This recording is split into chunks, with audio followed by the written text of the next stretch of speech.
Okay. Hello and welcome. This is Excel Academy, and today is a day set aside for students, middle school and high school age. So glad that you're here. Welcome into our room. So, question for you. When was the last time you went to the grocery store? How many times have you been sitting around and mom or dad or someone else in your house said, "Hey, let's go to the store quick and pick up something"? Maybe when you went there, have you ever been lost in a grocery store, gotten separated? Maybe have you ever been frustrated trying to find something that was on your list? So if you can relate to any of those, possible situations, today is your day. And our instructor, Jay Whipple, is with us, and he is going to help us make sense of grocery stores. Jay, welcome. Welcome. Hi, thank you. We said, my name is Jay Whipple. I am a certified orientation and mobility specialist and the itinerant division manager at the Foundation for Blind Children in Phoenix, Arizona. It's absolutely a pleasure to be here. I've done a couple of these before, so some of you may recognize me. So I welcome.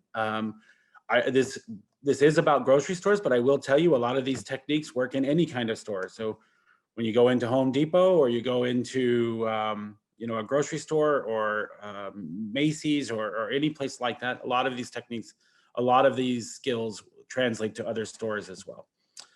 So I am going to see if I can advance my slide here. There we go. Welcome. We have a little picture of a grocery store bag there that's got some groceries in it, a couple of tomatoes down by it, and some canned goods, and it's kind of like an animated picture. So I thought I'd include that. So today's objectives, I'm going to move my chat window here a little bit. So I want to start out by saying we're going to be able to identify some common patterns and features of grocery stores, gain some strategies for getting assistance at grocery stores, discuss some alternatives to going to grocery stores. There's a lot of different ways to get your food these days. And then I've got some group discussion questions kind of peppered throughout. So hopefully we'll have an interactive discussion. I am trying to monitor the chat so you can put questions there. And I will try to pay attention to that as we move along as well. So let's see here. Disclaimer. I like to kind of start a disclaimer with every discussion I do. So this session is not intended for you to just immediately step out your door and head down to the grocery store on your own. If you have that skill set already, then wonderful. But if not, always remember to discuss these things with your O&M teacher and practice them before you start to just do them on your own, okay? That's just a good rule. Anytime you're learning anything new in O&M, make sure you're talking with your. So my first one, I talked about discussion questions.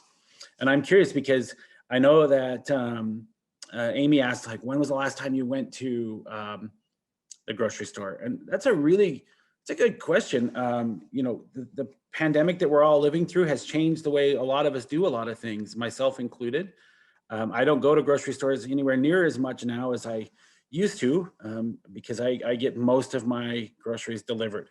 And we'll talk about that in a second. But I am really curious because I think grocery store chains and names change as you move across the country. I live in Phoenix, Arizona. The most common grocery store I go to is Whole Foods.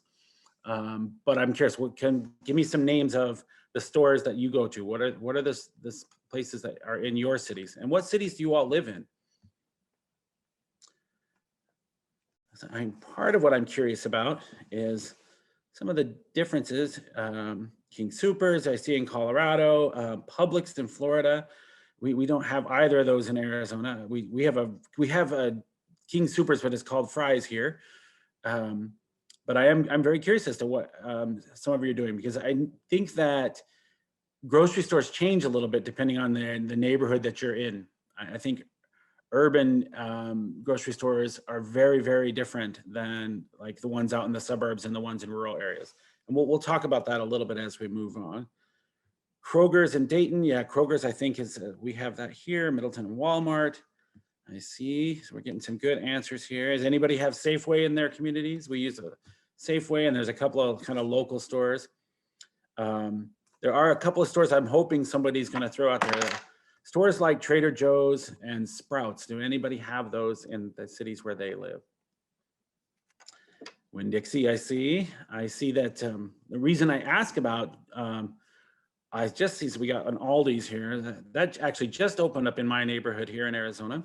Some of these stores like Aldi's and Trader Joe's, their patterns are a little bit different. They're smaller and they have a different sort of aesthetic to the way their stores are set up, which kind of changes the way you might interact in those stores.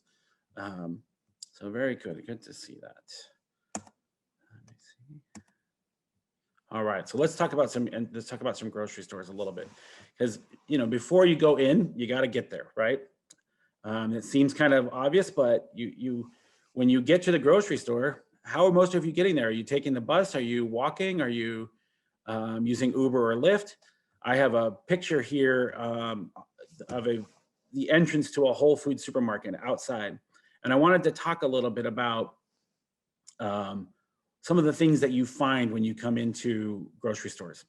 Because there's some really good clues that can help you know you're going to the right place. So I don't know about all of you, but where I live, most grocery stores are part of a large strip mall. They're usually surrounded by several other smaller stores and some probably fast food type restaurants, what we call outbuildings that are out in the parking lot. And there's usually a gigantic parking lot. Like I sometimes refer to it as an ocean of parking lot between where you get off the bus and where you actually walk into the store, and you got to find your way in there. So I'll talk briefly a little bit about grocery stores are required all throughout the United States to have what's called safe pedestrian access. And this is supposed to be clearly marked, and it's supposed to allow any pedestrian to be able to move through the parking lot and not have to walk where all the cars are driving. You may on occasion have to make a few crossings like you would at any street crossing while you're in the parking lot, but for the most part, it should be completely designated as pedestrian. And there should be truncated domes and things of that nature to help you know that you're in that pedestrian access into the shopping center. Now, that's nicely said. How many of you find that kind of access when you go to the grocery stores? And you can throw some answers in the chat. I'll tell you that not every building is designed perfectly. Some of them either just didn't follow the guidelines of the Americans with Disability Act. Some of them did that intentionally, some of them didn't. It's hard to really know. Sometimes the pedestrian access is there, but it's really difficult to find. And so you have to make some choices. Furthermore, if you're going into an area that was built prior to the Americans with Disabilities Act, there may not be there. Technically, you don't have to have that if your building predates the law. Now, if you remodel, you are then required to put it in there. Reason I bring it up is that one of the things I find most often, at least where I live, is when you get off the bus and you're trying to get into the shopping center where your grocery store is, you'll find that pedestrian access. And what I usually find there is shopping carts. Lots and lots of shopping carts. I think that people who use the stores for whatever reason decide not to take the cart back into the store or put it in the designated areas where you're supposed to collect the carts. And they see this big walkway through the parking lot and they think that's a perfect place for me to leave my shopping cart. Jay? Yes? This is Jeff. We have a student named Isabel who has her hand raised, so I'm going to go ahead and allow her to talk. Yes, please. Go ahead, Isabel. Zoom webinar, lower hand button. We have a Safeway in our city, Grand Junction, Colorado. Yeah. Is that the store that you go to when you go shopping? Not all the time. We usually go to City Market. Okay. I've never heard of City Market. We have a lot of Safeways in Arizona, but I've never heard of City Market. So, and when you go there, how do you get there? We drive. Usually with parents or family? Usually my mom or dad will sometimes go, and then my brother and I will also go as well sometimes. So one of the things, and I appreciate you bringing this up, is that's probably the most common way that most people get to the grocery stores is they go with their parents or their husband or their wife or, you know, friends or family. One of the things that I like to tell people to do is that when you drive your car into the parking lot of the store, whoever's driving, ask them to locate the pedestrian access so that you can practice it and you can park Okay. right next to it. And that gives you also a physical feature to remember to use to come back out of the store to find your way back to your car. So you're already thinking about your return trip out to the store. Yes. And you, like I was saying, you will probably find lots of shopping carts. And I always think about my students when I go to any shopping center, even if I'm not teaching, because I see all those shopping carts in there and I think, you know, how would my students use their canes and their skills to kind of navigate around all these shopping carts? Because sometimes there's Yeah. and it can be a nuisance. In a weird way, it's kind of like a mixed blessing though, because sometimes the thing that tells you actually found the pedestrian access through the parking lot is that there's all those shopping carts in it. And that's a pretty good indicator that maybe you're on the right track and you can follow that to get into the store safely. Yeah. So in the picture that I have here, it's not the best picture I've ever had, but you can see some of the other kinds of things that you will find out in front of grocery stores. And kind of throw those into the chat or, you know, put your hands up. I don't think I can see it when you raise your hand. So if Jeff, you don't mind letting me know that, that would be great. But what are some of the things you find out in front of grocery stores? The kinds of common stuff. And some of those things might not be physical things. They might be sounds or smells or what else? What do you find when you get there? Yeah, shopping carts. Again, not only do you find, like sometimes see or run into the shopping carts, one of the things I notice is the sound of the shopping carts coming in and out of the grocery store. They rattle. Most shopping carts are not the quietest things. And so you'll often hear them. Furthermore, a lot of the stores where I live have truncated domes that indicate you're about to enter into the parking lot. So when those shopping carts roll over them, they really bump and rattle and you can hear that noise. What else does anybody ever see out there? I can tell you, like this picture shows there's some plants and there's a few things that are up for sale. A lot of the stores do that. They're trying to get you to spend money and they're putting stuff there as soon as you're approaching the door.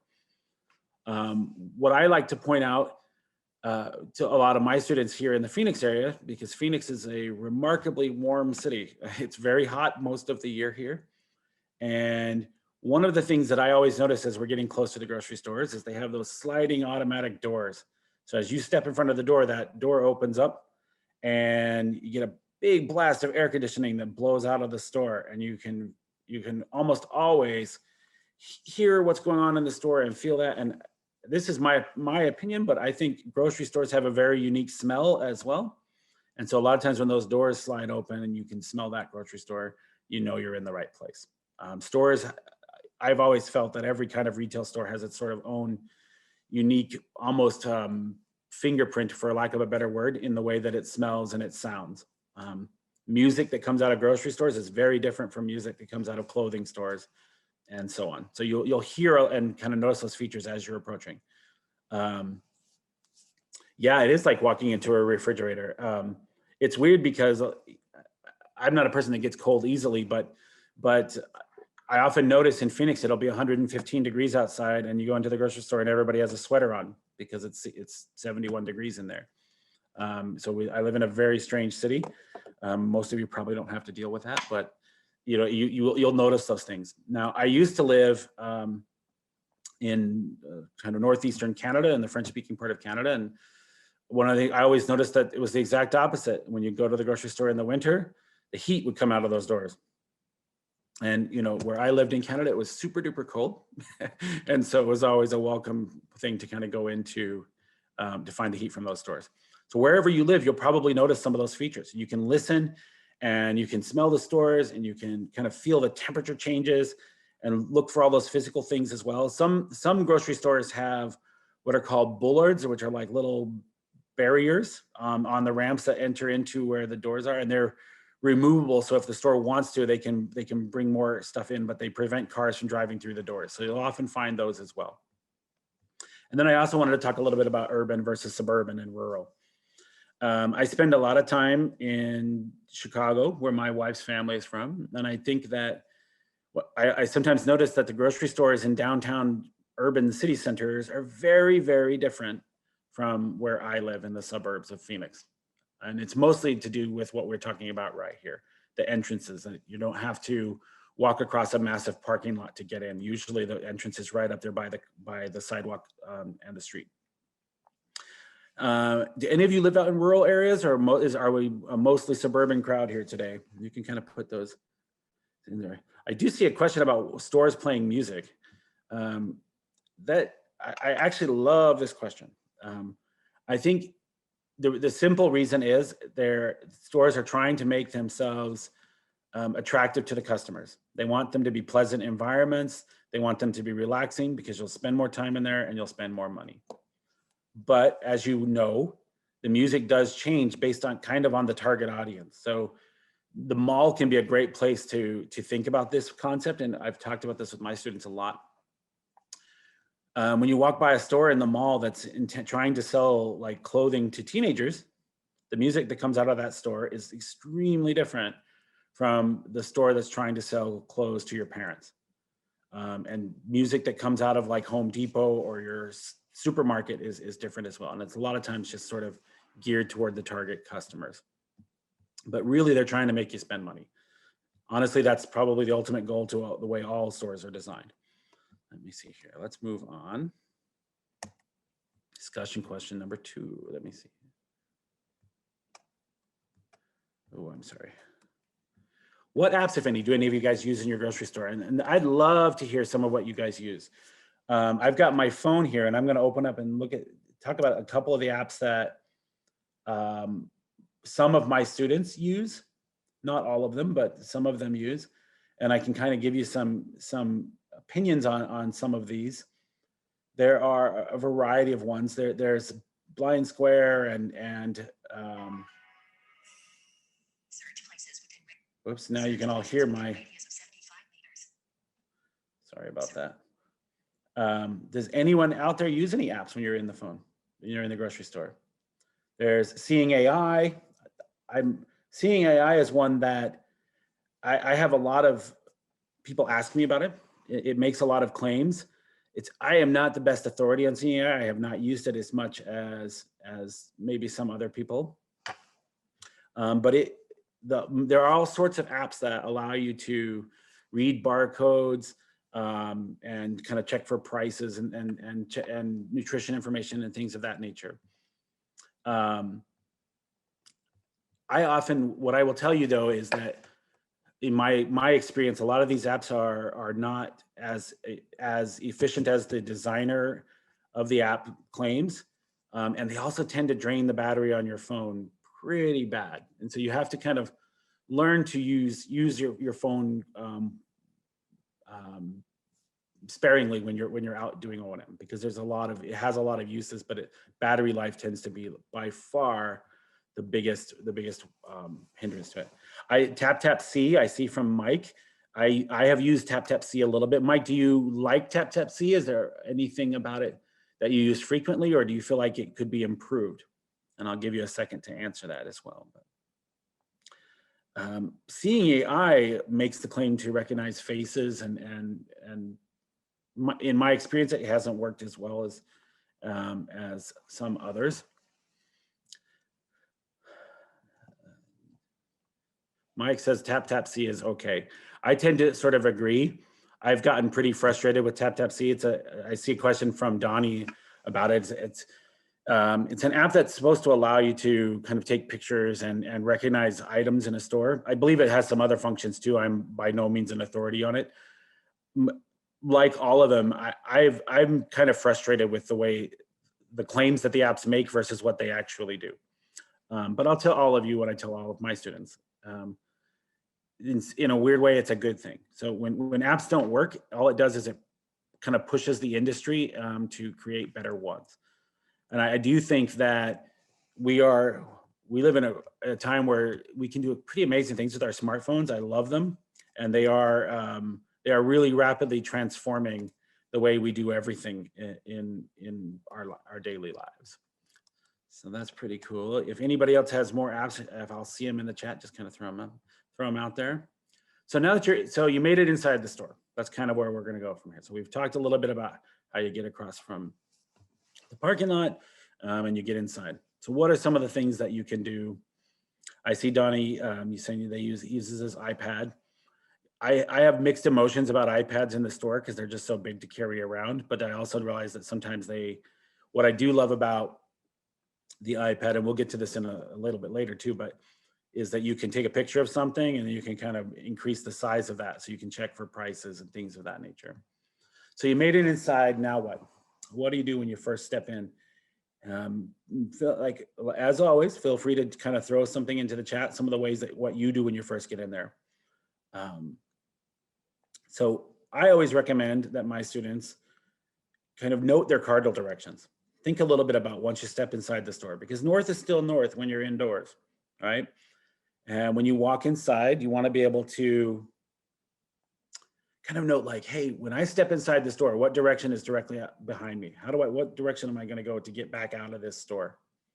And kind of think about if whatever's behind you, think about what's to your right and your left and what's in front of you, and sort of take a moment to just sort of analyze what you find about the entrance to the store. I put on here, make a mental note of something unique about the entrance.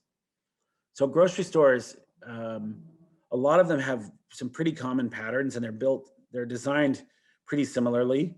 But you will notice things when you first come in. Like you'll probably hear the beep of the registers, and some grocery stores place like fresh cut flowers right by the entrance. Again, it's kind of like the music. They want it to be a very pleasant experience when you walk in. A lot of grocery stores that I notice these days have a little Starbucks right as you go inside, and they're trying to get you to have coffee when you walk around in the store.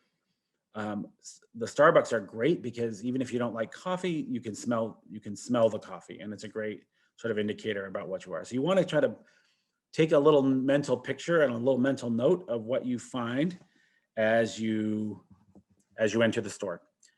And all of that is so you can find your way back out again. So let's talk a little bit about once you're there, because I think if you go to a store often and you're super familiar with it, then some of these steps you can probably skip them because you go there all the time and you kind of know where everything is.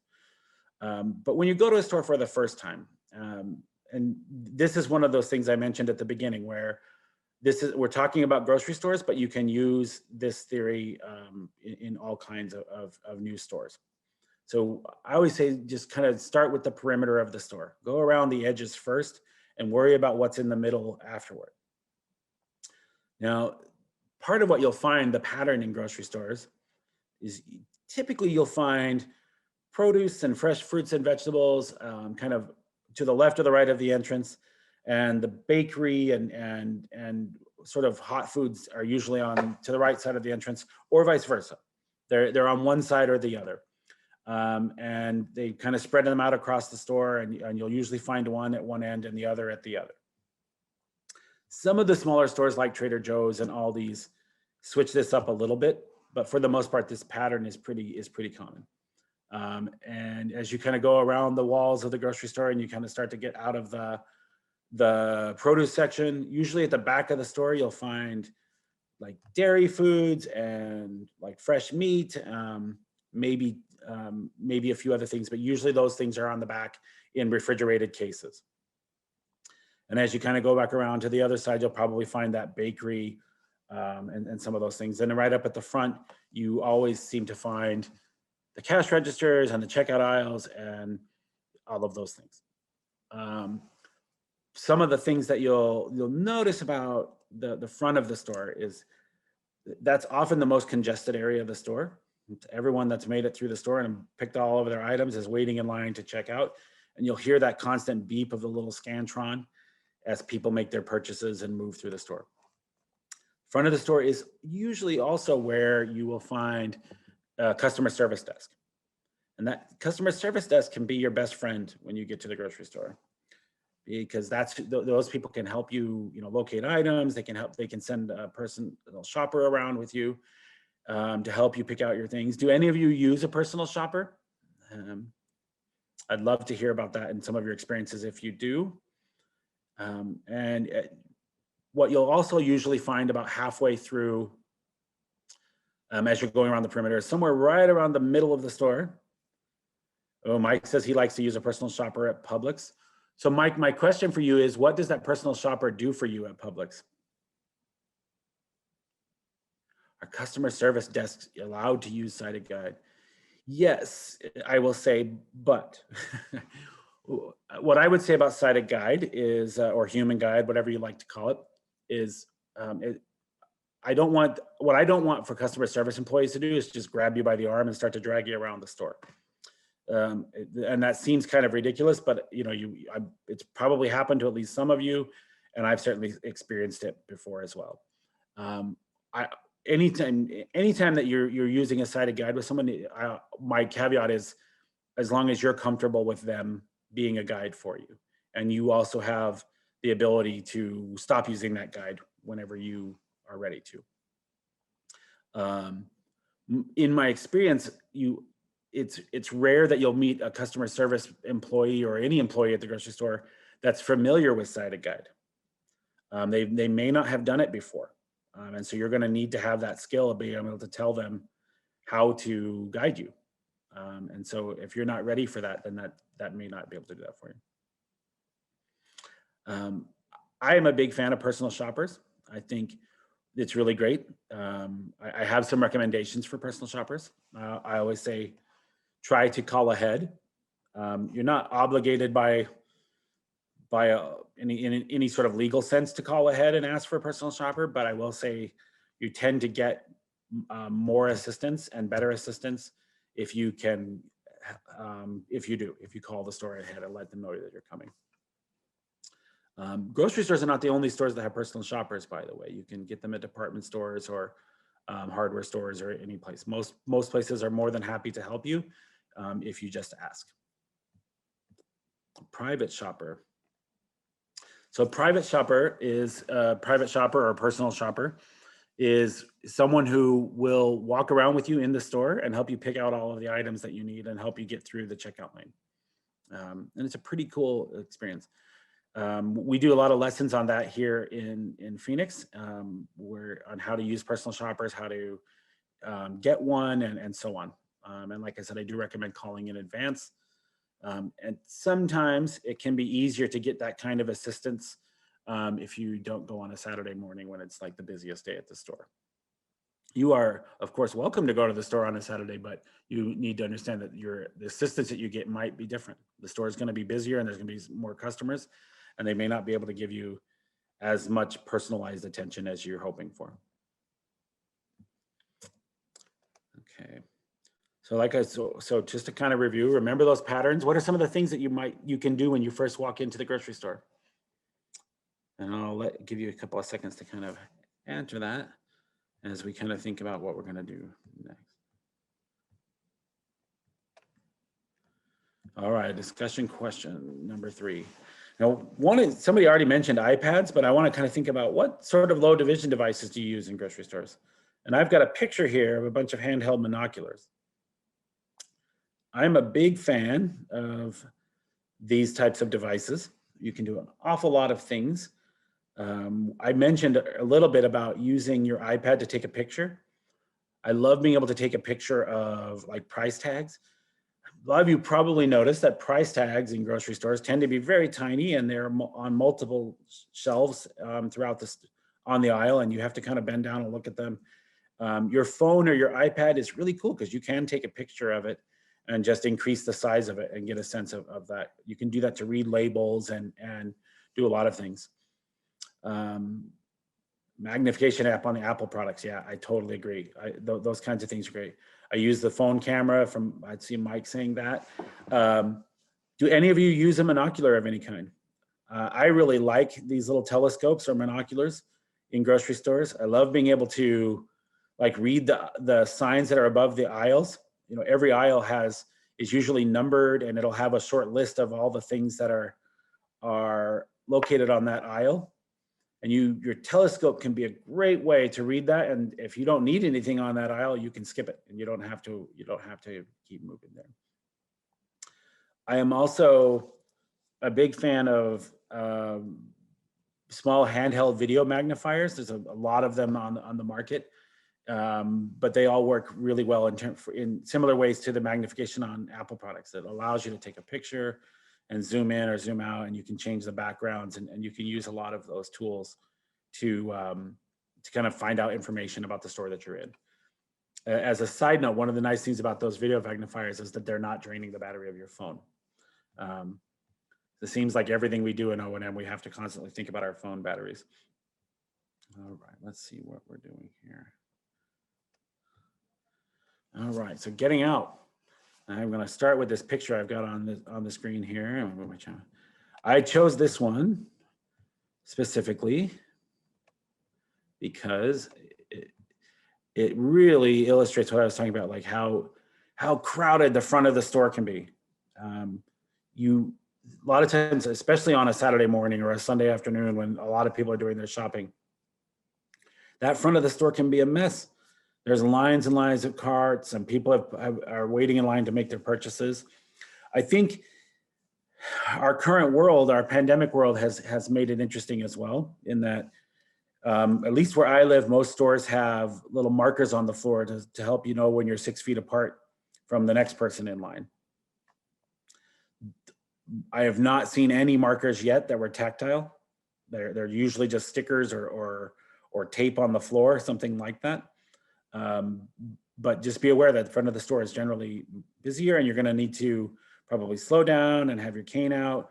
Or if you are using a personal shopper, you can use, you can just be aware of that sort of congestion that's up there. Remember where you began. This is kind of harkens back to what I talked about, taking that mental picture of when you get out of the store. That just sort of gives you a target to steer toward in order to get back out again. Furthermore, if you think about before you even got in the store and our discussion about crossing the parking lot, remembering where you began, once you step out of the store, that if you step out through the same entrance that you came in, it's going to facilitate getting back through the parking lot to get back to your bus or your car or whatever it was. So you're always thinking about your reverse routes in O&M. I don't know about most of you, but most of the grocery stores where I live have multiple entrances. They have 2, some of them even have 3. And so sometimes it's really important to try to remember the one that you came in when you first stopped. I do see a comment here about stores having big crowds during COVID. I think ideally that would be perfect. I sometimes think that I've seen some pretty big crowds recently. My state has started to open up a little bit, and I've been fortunate enough to be vaccinated. So I've felt a little bit more comfortable about going to stores, and I've seen some pretty big crowds. But yeah, that's a good question. I think COVID is changing everything, the way we do it. And one of those big changes we're going to get to in a little while. But I always tell people, listen for the registers. You'll hear all those beeps. You'll hear kind of the carts rattling around, and people often having a conversation with the person working the register, putting their things on the little conveyor belt, all of that. And remember, pay for your stuff. You don't get a free ride when you do this.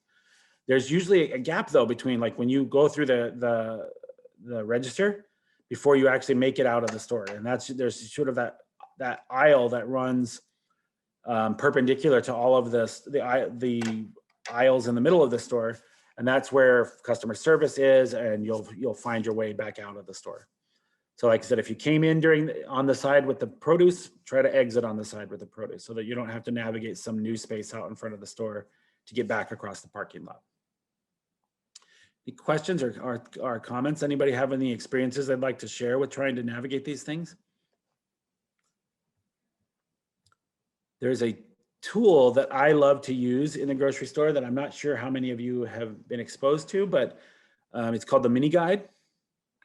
I'm a very big fan of using the mini guide to assist you to get through line.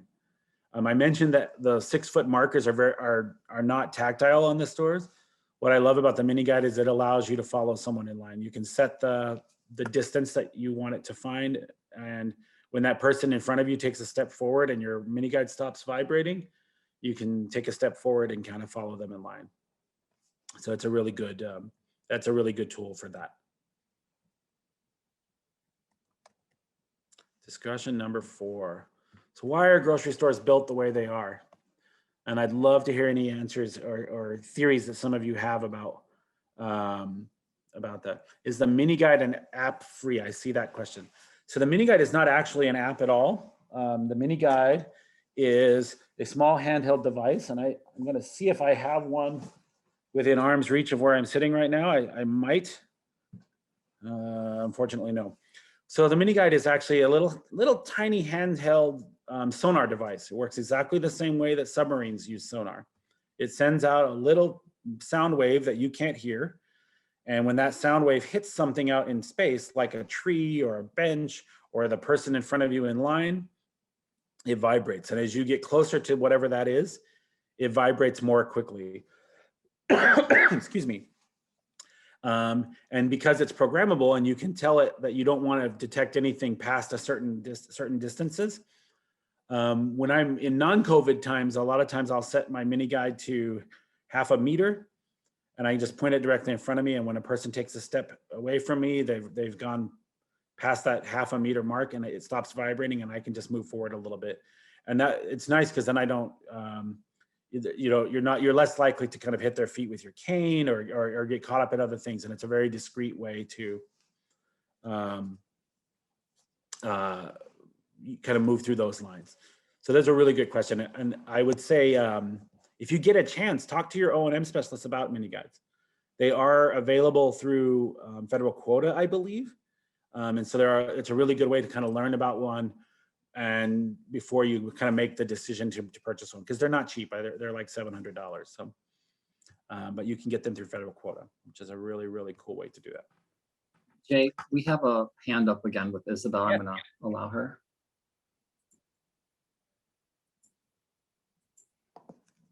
Zoom webinar, lower hand button. What company is the mini guide made from?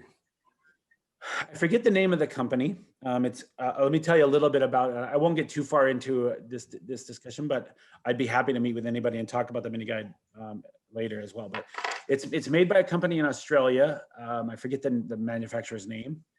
And so it has some quirks. One of those quirks is that, I mentioned a meter. It is built on the metric system. So if you're not as familiar with thinking in terms of meters, you'll have to get used to that. Okay. But there's a little bit of a learning curve with it, but once you learn it, it has a lot of really great uses, and it can be really good in places like this. Yeah. Okay. Will it make like a beeping sound besides vibrating? Oh, that's another great question about the mini guide. So the original mini guide, when it was first designed, that's all that it did. In fact, is it made like it had audio output, and it had these little beeps and kind of whirls and whatever, but it was really hard to hear. And there was oftentimes masking noises. So they changed it so that it had this tactile feedback. Now the current mini guide, you can plug old-fashioned headphones into it. You can't use like your AirPods or something like that. You actually have to be tethered to it. And that in and of itself makes it a little difficult because you're kind of tied to it with the cord from your earbuds. And that what's bad about that too is that the sound, when you put those in your ears, you don't get to hear what else is happening in the environment around you. So there's always a trade-off. Yeah. I do find the tactile feedback really, really good though. Like I use the mini guide a lot. I teach it a lot, especially in grocery stores. And it can be a really good tool to do that. So I highly recommend that you explore it a little bit with your O&M specialist. I don't know about all of your individual state vocational rehabilitation programs, but at least in Arizona, vocational rehabilitation will purchase a mini guide for you if you feel like it's going to be beneficial as well. So there are ways to find them. Okay. So let's think about why are grocery stores built the way they are, because I talked about some of the patterns. How you have produce on one side of the store and a bakery in another, and meat and dairy in the back, and so on. And there are a lot of reasons why grocery stores are designed and built the way they are. The first one is something I mentioned earlier in the beginning. They want you to spend money. They've figured out the kinds of things that most people buy on every trip to the grocery store, and they spread them out throughout the entire store so that you're forced to walk through the whole store in order to find them.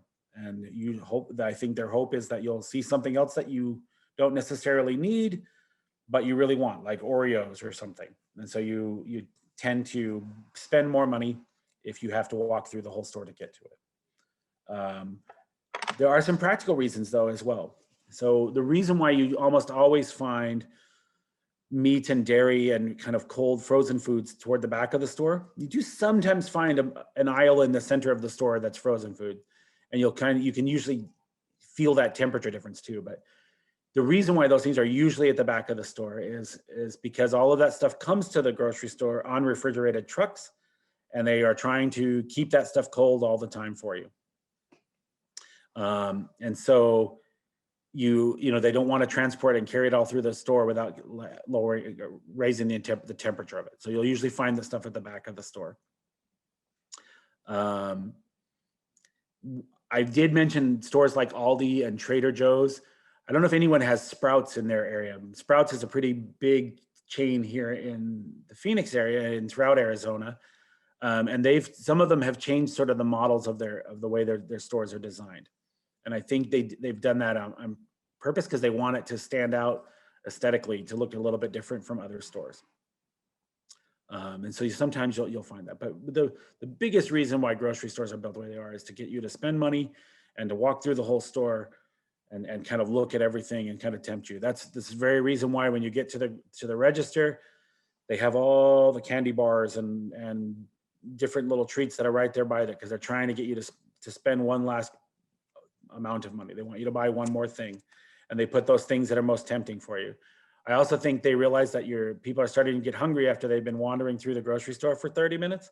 And those Reese's cups look pretty inviting at that point. And so they try to tempt you to buy those things, even if you don't need them. They put the little refrigerators with sodas and bottled water and all those things right there as well, because they want you to take a drink with you as you are leaving the store and spend a little more money. All right, let me take a quick look here. I want to see where we are for time. Okay. So alternatives to grocery stores. I wanted to talk about this a little bit because of our global pandemic, but also just out of convenience, the way we get our groceries are changing. I mentioned at the top of this discussion, I don't go to grocery stores that much anymore personally. I just get things delivered. I use a variety of services, and I'm curious about any that you have in your cities. So kind of put the names of those in the chat as we talk. Why does it take 30 minutes to shop? I don't know. Some people do it faster and some people do it slower. I'm not sure. I tend to want to kind of get in and out of the store, so I don't like to linger, but that's maybe just me. The biggest apps that I'm using or delivery services I'm using these days are Instacart and Amazon. I love Instacart and Amazon. Amazon, you can do it through Amazon Fresh. You can also order through Whole Foods that way. And they give you a lot of options, but you can just use their app or their website, and you can go online and tell them what you want. Someone will pick it all up for you, drive it to your house, and drop it off at your door. Of course, there's usually a charge to that. There's usually a delivery fee, although I will say that Amazon waives that fee if you spend, I think, $35. And then you have to tip your driver. I will say though, if you are a person that normally uses like public transportation or some sort of paratransit to go to the grocery store, you don't have to spend money on those on transportation to get to the store. There are some really great things about these kinds of alternatives too. Jeff says he uses the click list from Kroger's, order online and pick it up at the store. I do that a lot sometimes too. If I want to save the money from the delivery fee, I'll pick that up, and it's really cool. You get to the store and you use the app and you text them and say I'm outside, and somebody comes out and puts it in the trunk of my car for me. Pretty cool thing. One of the things, but part of what I love about these services too, though, is that it's not just that you are thinking about the pandemic or any of those things. The time savings can be fantastic, because you can place an order and you can say, I want it to be delivered tomorrow, or usually they'll give you a list of options of delivery windows that are available, and you choose the one that you want. So it's convenient for you, and you can continue to work from home or do all of the other things that you want to do, and you don't have to spend time using public transportation or spend money on Uber or Lyft or any of those things to go to the grocery store. And you don't have to try to navigate a store if you don't want to. So you have a lot of good options for this. And like I said, there are some associated costs, but they kind of balance out when you think about the time savings and the money you're not spending on public transportation and so on. We have a huge variety of different apps and services available here in the Phoenix area. Even services like Uber and Postmates will deliver from certain stores. But for me, the biggest ones are Instacart and Amazon. Are any of you using any other apps like that? Are any of you using Instacart?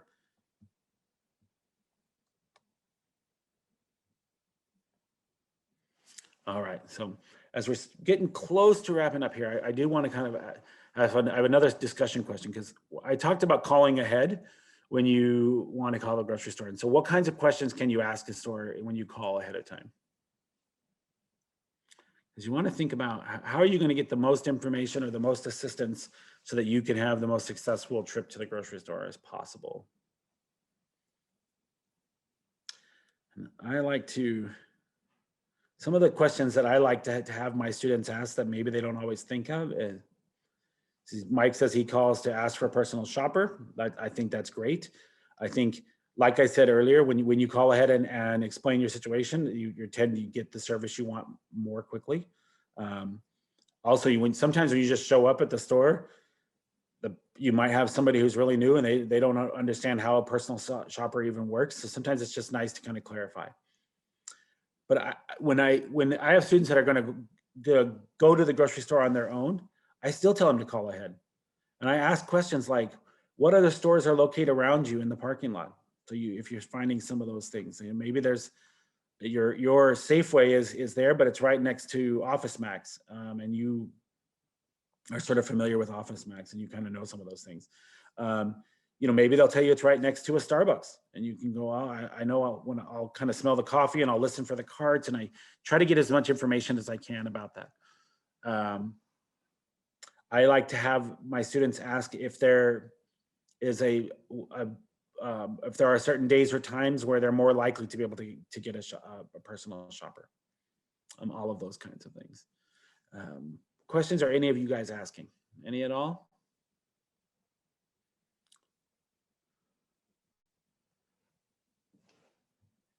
Of course, so Mike says his own instructor has him call and ask about their bus stop. Yeah, that's a great one.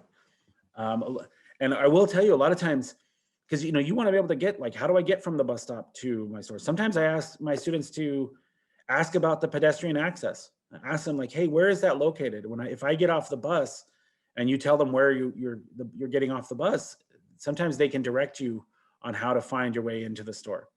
I've had some stores in Arizona will actually walk out and meet you at the bus stop and assist you to come through the parking lot as well. So you want to try to ask as many questions as you can. The other thing I want to point out is anytime you're asking questions, not just at grocery stores, but anytime, you're not always going to get the best answer you need. You might have to ask follow-up questions or clarifying questions.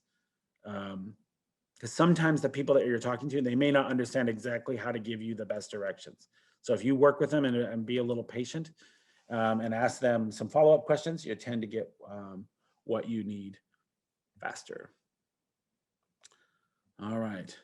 So I think we are we're getting close to the end here. Are there questions that anyone has for me? Anything that I talked about that you'd like a little more information or I wasn't clear on? I have my contact information here. You are absolutely welcome to call me or email me anytime with any O&M question you have, and I'll do my best to answer it. I think some of you I've met through some other sources, and I have taken advantage of that, but this is my contact information, and you're always welcome to call me. And if we don't have any more questions, I will. Okay.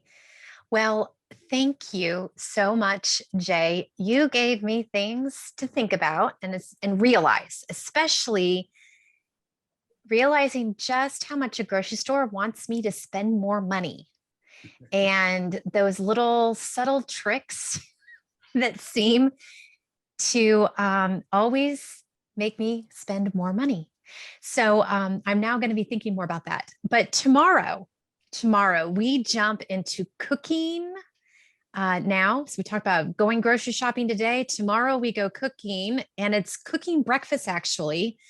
So now I'm really hungry. I admit I skipped lunch. So I'm going to, after thinking about the grocery store and breakfast cooking, get something to eat. And you might be hungry too, but we hope that you are going to come back and join us tomorrow. If you are interested in wanting to do a little bit of breakfast cooking, tomorrow's Excel Academy does specifically focus on students that have additional impairments, but all are welcome to come and learn with us. So again, Jay, thank you. We hope that you will come back and teach us again. Thank you very much. It'd be my pleasure. Okay. We hope you all have a great day and come back and cook some breakfast with us tomorrow.